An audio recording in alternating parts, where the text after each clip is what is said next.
Përshëndetje të gjithëve dhe urime për 7 marsin, ditën e mësuesit. Ditën kur mësimdhënësit duhet të dalin në shesh për të protestuar ndaj korrupsionit, ndaj blerjes së diplomave dhe për të protestuar për mungesën e librave. Po në këtë ditë mësimdhënësit festojnë dhe pranojnë dhurata, shpeshherë edhe të shtrenjta. Çfarë po ndodh me sistemin ton arsimor? A mund të kthehet morali në arsim? Ku janë mësuesit që bëjnë një betejë të vërtetë për të siguruar një arsim të drejtë dhe cilësor? Shumë shpesh kemi dëgjuar për fenomenin e blerjes së notave dhe diplomave. Po, fenomen i cili është i njohur edhe në mesin e nxënësve, studentëve dhe profesorëve. E sigurt është një gjë. Punonjësit në arsim janë ata që kanë mundësinë të ndikojnë dhe të ndryshojnë për të qenë shembull për studentët dhe nxënësit. Ata janë mbrojtësit më të fortë të moralit, integritetit dhe të drejtësisë. Sot kam vendosur të flas me një profesor shembullor, një profesor i cili lufton për të përmirësuar cilësinë në arsim, Naser Miftarin. Profesor, sot është 7 marsi, keni marrë ndonjë dhuratë të shtrenjtë? Më lejoni paraprakisht t'ju uroj gjithë shqiptarëve kudo që janë këtë datë të rëndësishme kombëtare. E përgjigjes suaj do t'i përgjigjem me plot realitet. Po, është e vërtetë se kam marrë edhe në të kaluarën, marrim edhe tani dhurata nga më të ndryshmet dhe kohëve të fundit që duket kjo gjithnjë e më tepër po bëhet më e madhe. Do doja që këto dhurata kështu siç shkojnë të ndalojnë, spaku të jenë më të vogla në çmimin e tyre, sepse më e shtrenjta do të ishte mjaftueshëm një urrim me shkrim dhe do të mbulonte të tërë. Si e shikoni trendin e fundit që çdo nxënës të participojë që t'i rritet vlera dhuratës, nga ato më modeste deri te ato luksoze? Po dua të qelloj edhe si prind, edhe si mësimdhënës në këtë përgjigje, edhe pse është vështirë, por unë mendoj se vërtet nuk ka nevojë që aq shumë të investohet në drejtim, nga se do të humbasim qëllimin e gjithë asaj që urojmë njëri tjetrit, apo vallë edhe më keq mund t'i hapim dyert e ndonjë keq përdorimi apo ndonjë shembulltyre negative, që nuk është e nevojshme. A luftojnë mjaftueshëm mësimdhënësit për një arsim cilësor, jo vetëm kur jemi te 7 marsi? Fakti që arsimi është shtylla e një shoqërie, kur themi shtylla, aty shohim se ngërthehen të gjitha elementet që i ka një shoqëri, me do e mos duhet vërtet të ngritet zëri gjithnjë më tepër. Unë përgjigjes se a janë mësimdhënësit të gjithë ata që kërkojnë cilësi, do t'i përgjigjesha me pa asfar pikë dyshimi, janë, por a është mjaftueshëm, këtu ndoshta duhet të punohet më tepër në këtë pyetje, në këtë përgjigje.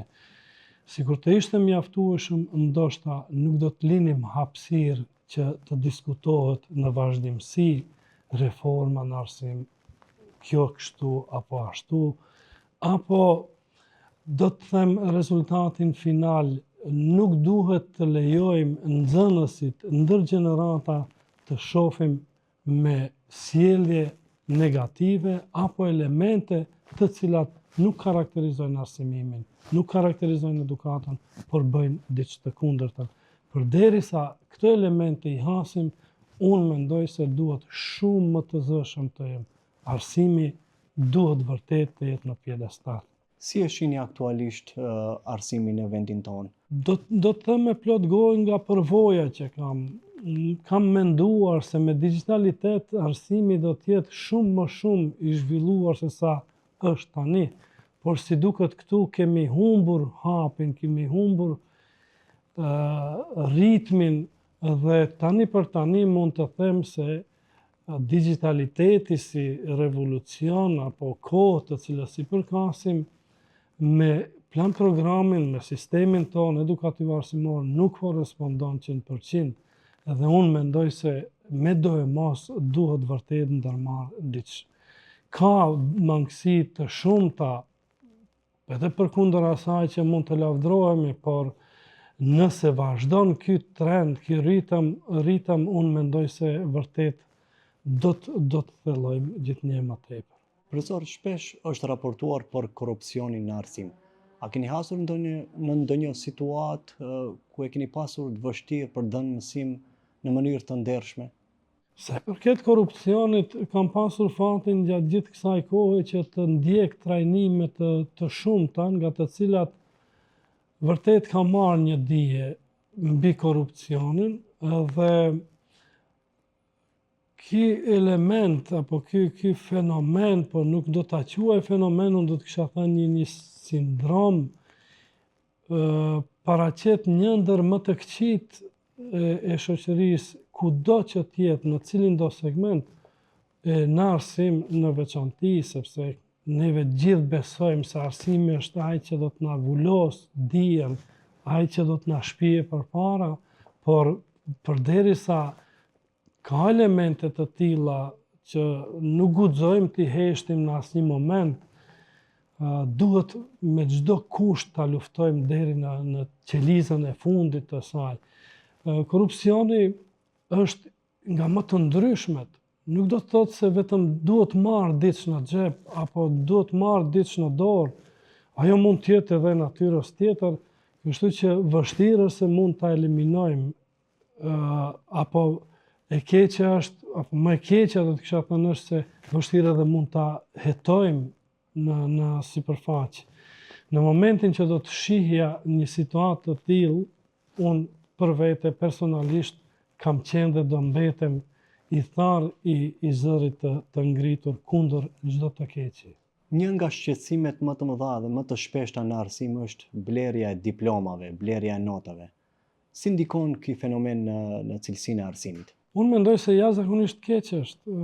Jashtëzakonisht ndikimi i këtij është i dëmshëm, sepse shohim reagimin e prindërve, apo ta them reagimin e mësimdhënësve, apo gjithë atyre që i përkasin kësaj felle dhe janë ekspert, ata më së miri nga jashtë e shohin se sa është në rënje e gjithë kjo që ne quajmë arsimim apo cilësi në fakt arsimore. Nuk mund të ketë cilësi përderisa kemi shitblerje të diplomave. Mësimdhënia paraqet procesin më kompleks, por njëkohësisht edhe më të sinqertë që duhet patur dhe bartur mësimdhënësi tek brezi i ri, e jo të bëj të kundërt. Në këtë rast, ku është roli i mësimdhënësit për të luftuar korrupsionin, për të siguruar një sistem më të drejtë arsimor? Po e para do të ishte, sipas meje, që të mos pranoj në asnjë formë, asnjë lloj elementi korruptiv, i cili pastaj do të ndikonte tek nota e nxënësit apo tek qëndrimi ndaj nxënësit, se me automatizëm në momentin që ti ke bërë një hap të tillë ku je, ta them në thojza, i mashtruar, nuk është fjala adekuate, por je thjesht ai i pëlqyeri në ndihmë të tillë, unë mendoj se këtu fillon të çalojë i gjithë procesi, apo në fakt i gjithë profesioni i mësimdhënësit. Mësimdhënësi duhet patjetër të jetë rigoroz në këtë pikë, pastaj unë mendoj se dhe me ligj mund të rregullohen çështjet ku nuk duhet lejuar që prind apo çdo kush tjetër t'i afrohet mësimdhënësit në këtë formë. Në disa raste është raportuar se profesorët janë të lidhur me këtë fenomen, me korrupsionin, bashkë edhe me nxënësit edhe me studentët. A do të thotë kjo që nesër mund të kemi një situatë ku do të prodhojmë intelektual, kushtimisht politikan, intelektual të korruptuar? Të jemi të sinqertë, të jemi të realtë, përderisa të gjithë ata që janë në pozitë sot kanë dalë nga bangat shkollore dhe pozita e tyre është regjistruar me keqpërdorim, këtu mendoj se është e thënë e tëra, kjo është rezultati i gjithë asaj që është dukuri negative, është shkatruese korrupsioni, dhe vetë fjala korrupsion ka këtë kuptim, shkatrim. Përderisa neve udhëheqës në vendin tonë flas, po si duket kjo dukuri po shpeshtohet edhe në rajon. Me emra dhe mbi emra zihen, kapen njerëz, edhe ato të arsimit, edhe ato të politikës. Këtu mendoj se gjithçka është një zinxhir i cili duhet ndërpritet me çdo kusht. Profesor, kur i dëgjojmë të gjithë këto vese, këto fenomene, shpeshherë dëgjojmë edhe nga ata që shkolla nuk ka më vlerë. Si mund të kthehet morali në shkollë, në arsim? Si mund të kthehet besimi, me një fjalë? Unë nuk pajtohem atë se shkolla nuk ka vlerë, pa shkollë nuk mund të jetë një shoqëri e kohëve të sotme, sepse inovacioni është te i masë i përshpejtuar dhe atë inovacion në formë grupore mund ta bëj vetëm në përmes procesit edukativo arsimor. Po elementet që u përmendën pak më parë, vërtet e dobësojnë, vërtet e njollosin, vërtet e bëjnë të tendosur këtë proces. Unë mendoj se këtu çelësi gjithasaj është në besueshmërinë, në reciprocitetin, bashkëpunimin e ngushtë midis nxënësit, mësimdhënësit, prindit dhe kuptohet në kuadër të ligjeve. Kur flas të ligjet, ligjdhënësi duhet të jetë i përpikt, i qartë dhe kuptohet të respektojë, të fillon respekti nga vetë ligjdhënësi deri tek ligjkryersi do të kisha thënë. Dhe një pyetje të fundit, çfarë mesazhi do t'ju jepnit mësimdhënësve, nxënësve për të kontribuar për një arsim më të drejtë dhe cilësor? Është vështirë të qellosh një fjalë apo një fjali e cila do të përmbyllte të tërën, por mesazhi për të gjithë duhet të jetë vërtet duhet të jemi të sinqertë deri në fund. Vërtet duhet të jemi punëtorët, ata të cilët me djerë çdo gjë do ta bëjmë.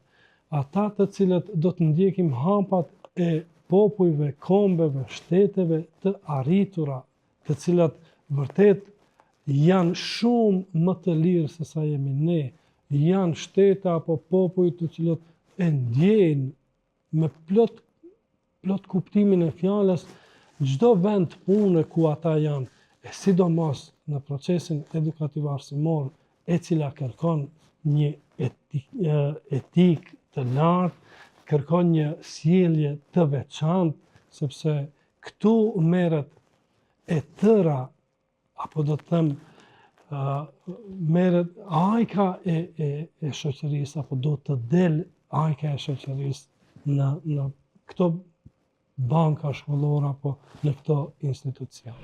Në ditën e mësuesit le të ngrejmë zërin për një arsimim më të drejtë, më të ndershëm dhe më të fortë. Dhe të mos harrojmë. Dhurata më e mirë për mësuesit është kur nxënësit dalin nga klasa me dinjitet dhe krenari për atë që kanë mësuar.